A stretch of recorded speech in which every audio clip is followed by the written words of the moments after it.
encontramos en Auckland, la ciudad más importante de Nueva Zelanda y también su principal puerto de ingreso. Aquí viven más de 450.000 personas.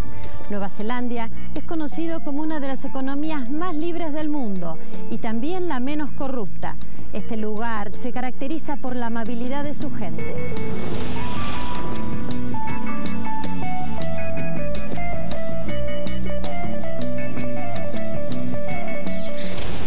Mr. Tim Grozer, Minister of Trade of the Government of New Zealand, many thanks for receiving us here at the Cloud in Auckland. Thank you very much. I would like to know how this global financial crisis had affected New Zealand. I think we're still waiting for this drama to unfold. Let's be blunt about this. The challenge facing the Eurozone in particular is, can only be described as acute. I mean, I don't think we can use diplomatic language to suggest this is not a major problem. What I think is happening is there is obviously increasing pressure on Greece. Many of the Eurozone banks have got substantial capital assets in Greek sovereign debt on the assumption, which may prove to be wrong, that this was rock solid. So I think they're trying to shore up their capital adequacy at the moment and preparing for the possibility of a financial firestorm. My own feeling, countries are usually very good at muddling through. I suppose that's still the most probable. If that's the case, then for New Zealand, we'll feel some effects. The whole world is interconnected. The idea that China is somehow decoupled from this process is partly true, but not a whole truth. So a country like New Zealand and I'd say Australia are unusually well placed amongst developed countries to cope with this very difficult situation, because, to be frank, what has happened to us, and all Argentinians involved in trade have a similar story. We got pushed out of Europe in the early 1970s through the Common Agricultural Policy as it then was, and forced to diversify into Asia. Now, for you in Brazil, obviously, you're much larger countries with major internal markets, so not quite the same historical imperative to move into Asia as the smaller economies of New Zealand and Australia. And that's why I think we are better placed than almost any other developed countries. So I think our future will be obviously a little more difficult, but I'm not pessimistic about us in the medium term because of precisely that. So in New Zealand, we are the only developed country in the world to have a comprehensive free trade area agreement with China. So essentially we've got completely free access to what is going to be the world's largest economy.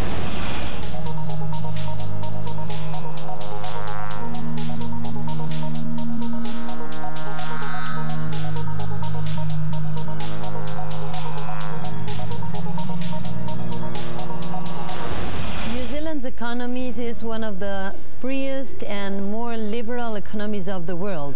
What would you say are the benefits and costs that you have paid for this decision? There was certainly an adjustment cost in moving from policies of high protection, inspired by, I have to say, the great Argentinian economist Raúl Prebisch, who was, of course, Secretary General of UNCTAD, many decades ago.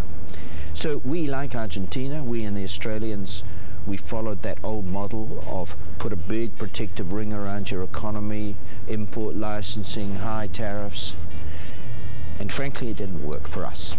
Up to other people to make their own judgments, but it didn't work for us, in part because of the small economy.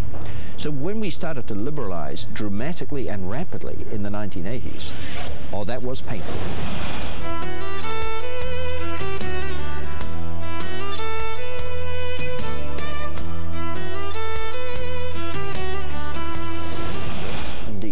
We lost whole industries that frankly should never have existed in the first place, assembling bits of manufactured things in a very inefficient way. But all that is now behind us. So I don't think that having met that adjustment cost, I personally think that all of our trade agreements now are really only one-way bets, in the sense that we don't have to worry about adjusting anymore to competition from India. I'm in the middle of a negotiation at the moment with India trying to establish a free trade area. Now, will that affect our jobs here in competitive labour-intensive industries? No, because actually that adjustment's occurred. So I see it very much as a one-way bet for New Zealand. If we can negotiate improved access for our exporters with obviously very heavy emphasis on agriculture, because this is our great strength as well as your own country's historical great strength, then I think it's only positive. I would like to know, what is New Zealand to you, and what would you say is your main contribution to your country? I'm passionate about our trading relationships. That's what I spent my whole professional life on. I still think there's a fantastic future for this country. I think we could be on the verge of something quite dramatic in terms of leveraging off our natural strengths, and there's a whole lot of clever companies now I can see outside the agriculture area in niche manufacturing who, thank goodness, are not interested in the New Zealand market. Forget the New Zealand market, it's too small. It's the world is the market. So I'm pretty optimistic there, and I hope to make a contribution to it. Mr. Tim Grosser, thank you very much, sir, for this interview. Thank you.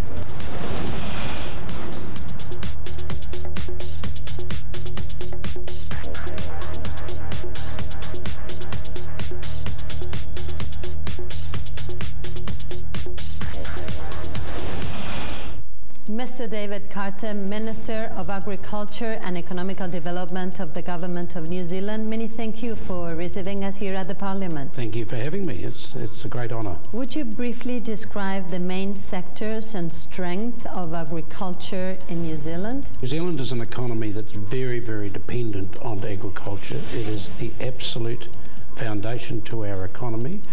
Because we're a country of only 4 million people, we produce and export to most countries around the world. In New Zealand, our major agricultural industry is now the dairy industry. Our second most important agricultural industry would be the red meat export sector, which is beef exports, lamb and sheep meat exports, and of course a small amount of venison. The third most important would then be the forestry industry to New Zealand's economy, and fourthly it would be fisheries. How do you see New Zealand agriculture has changed in the past 30 years? Hugely. When I started farming in the very early 1970s, we were a very heavily subsidised nation. We had a government elected in the mid-1980s that just suddenly removed all subsidies from New Zealand farming. It was a tough time to be a farmer, but now we are a far better positioned agricultural nation because we do not have any government subsidies. There wouldn't be a farmer in New Zealand who would want to go back to having to be subsidised to survive. And the real impact has been we are far more focused as food producers on what our customer wants, and we drive our farming businesses harder. We're looking for productivity increases so that we have a chance to maintain our profitability. We are better business people, better farmers than we were.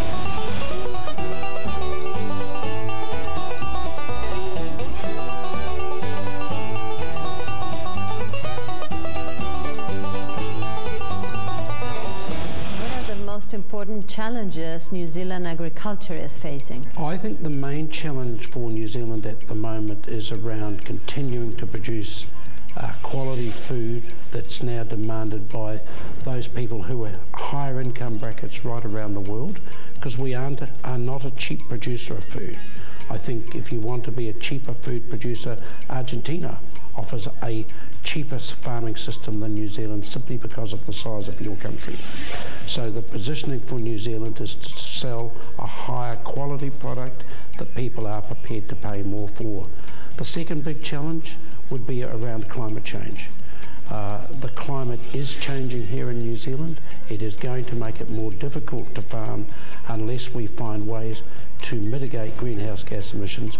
And the third big challenge is around fresh water, because New Zealand has a lot of water, natural rainfall, but we do not have good irrigation systems. So they would be the three that I think are the most important challenges for me as Minister of Agriculture and for my ministry.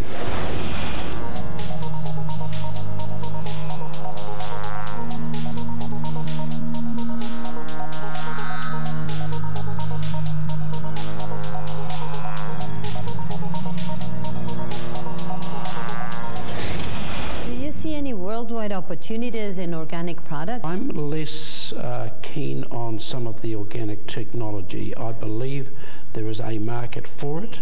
What I've observed in New Zealand is that farming systems that do go to organic do have to get a substantially higher price for that product, otherwise their production levels decline.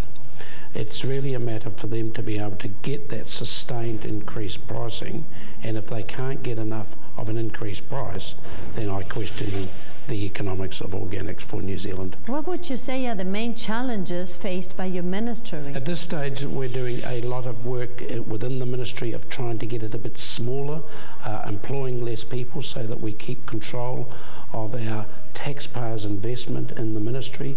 I want it to be more engaged with the farming sector, because many of the farming that I know right around New Zealand don't feel that my ministry is engaged enough with them. We still have to meet those bigger challenges I was talking about earlier. That is, how does New Zealand produce more food, more quality food? How do we then get that to the right markets? How do we do that taking into account climate change, which is a definite concern for us?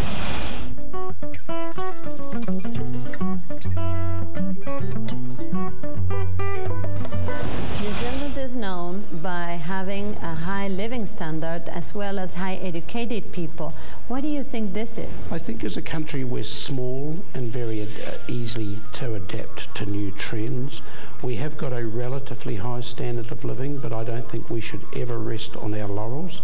We need to increase our opportunity to increase the standard of living in this country, and that is about New Zealand trading its way in the world. So the fact that we have a situation at the moment where the world is demanding food gives New Zealand tremendous opportunity. But New Zealand's not just about agriculture, and we have a lot of very smart high technology companies in the health field, in aviation, the film industry.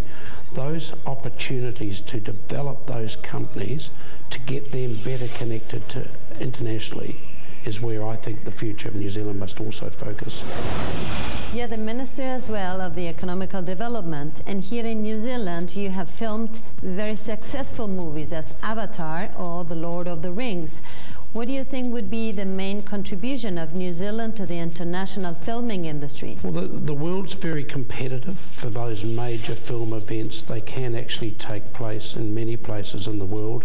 The scenery and the backdrops are certainly important, and New Zealand has that scenery, so does Argentina. They then want a very stable government base. They want a very stable democracy, and New Zealand can offer that. They want absolute certainty around issues like taxation and government support for projects. And finally, they need a lot of people who, as you say, are reasonably well educated and are prepared to work and work hard on the film sets. So New Zealand does have an opportunity there. We need to further work to grab every opportunity there is to have big films filmed down there. Minister, it's an honor to meet you. We're coming all the way from Argentina, and I would like to know a message from you to our country. Well, hopefully they're seeing New Zealand as a great place to host the Rugby World Cup, celebrating all of the tourists that have come to New Zealand. We've had a lot of people from Argentina, and as you're probably aware, there's a lot of young Argentinians who come here for a working holiday and have a great time around the country. They're very popular, so hopefully we're showing off New Zealand to its finest to a worldwide audience. Do you see this as a way of integrating New Zealand to the world? Well, we hope so, that more countries will get an opportunity to understand a little more about New Zealand, want to come here. We have quite a strong opportunity, I think, for tourism between our two countries, and who knows, Argentina may be there very soon hosting the Cup. Prime Minister, many thanks to you all.